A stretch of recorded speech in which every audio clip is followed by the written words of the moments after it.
Hey guys, welcome back to the Sevenfold Farm YouTube channel.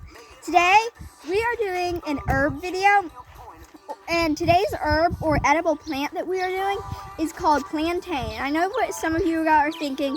It's like a banana that grows and you can like chop it up and dehydrate it and make it into chips, right? No, it is like it is a wild plantain plant. This is what it looks like, guys.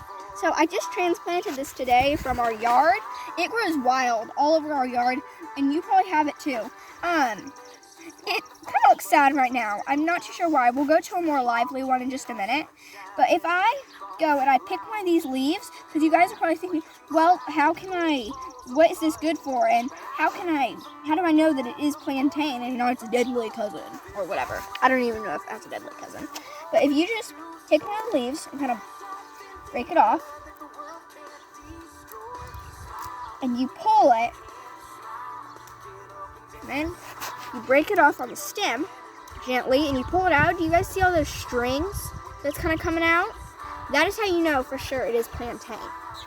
And the veins on the leaf are also, they come all the way up to the tips of the leaf. You guys see that right there? All those veins that come up, and then the strings. Oh yeah. It tastes good too. Or is that her deadly cousin? Okay. She's not dead yet.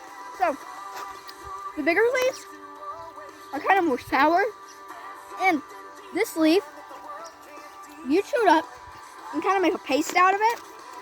If you like got stung by a bee or bitten by a spider or an ant or something, if it's like a fire ant or something, then you can chew it up, kind of make a paste out of it. Then you can take it and rub it on your cut or wound or something.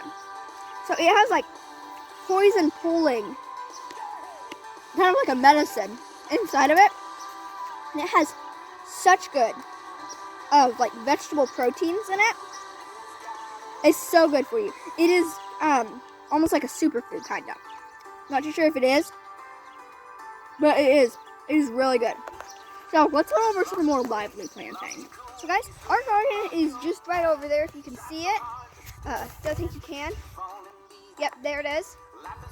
And we are just walking to our backyard, and it's growing wild in our backyard. So we're gonna keep our eyes open for all sorts of different plantain. There's actually two different types of plantain. There is a broadleaf, like the ones that I just showed you, and there's a narrowleaf plantain. There, I'll show you narrowleaf in just a minute. So I'm just looking all around.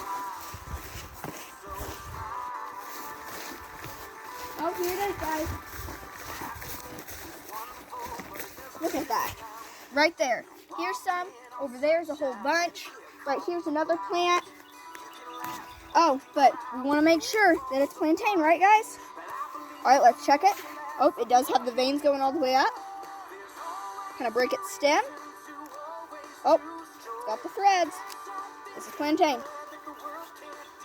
So, it is, like I've already said, it is just full of such good vitamins. I mean, not really vitamins, but just protein in it.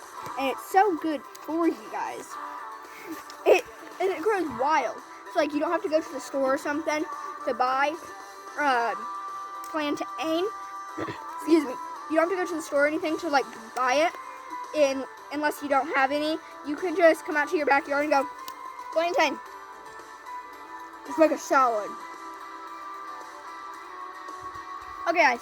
So, another thing you can do with this plantain is you can pick a lot of it, and then you can take it and you can kind of cut it or just kind of rip it after you've washed it, and you can take it and set it in some water and really rinse it off, or you can just eat it raw like I just did. But then once you rinse it, you can put it on a dehydrator, and you can put it at, I think it's 140. You can go and like tear it up and keep the stems even and tear off the stems and dehydrate them at 140 Fahrenheit degrees for about 1 day or 16 hours in your dehydrator, and it will come all crispy, and then you can put it in a jar, and then you can make tea out of it. if you like want to crumple it up, you can make a tea out of it, and that's supposed to be really good. But like, just take the stem, take it, put it in the dehydrator, take the leaves, put it in the dehydrator. The stems will take a little longer, most likely. You might have to put them in for another hour or two, just to make sure they're nice and crispy. Then you just tear it up, and you can put it in like a coffee grinder or something, grind it all up until it's in a powder, and that'll make a really good tea. Okay guys, so plantain, I know I've already said this is great poison, and they were telling the story about this guy that had, I think they called it blood poisoning, and he started eating some plantain and was eating that and making it in his stuff, and that actually saved his life. And there was another guy that was trying to show off, is what he said, and he fell over in the grass while he was trying to do a handstand, and a ton of bees started stinging him on the back because he fell into like one of the hives or something that was in the ground though, and he started getting a ton of sting, and like he wasn't allergic or anything, but they were hurting really bad, and so he got some plantain and he got it, chewed it up, made a salve, and rubbed it on his back. And with the guy that got stung on the back, it actually stopped hurting in 10 minutes. And probably about 10 minutes or even less, the bee sting stopped hurting. And you can eat it cooked, you can eat it raw, you can make tea out of it. So it's a really nice food that you can have. And just, you can pick it, eat it. What am I thinking about? That plantain tastes good. Ooh, I like it. So thank you guys for watching. Don't forget to subscribe below. Be looking for more herb videos that we are going to be sending out, because I have different plants that different edible plants or even herbs that I want to do more videos on for you guys. Because, like, I know I'll probably do one on echinacea, probably. Oh, wait, I'm not supposed to tell you. I forget everything.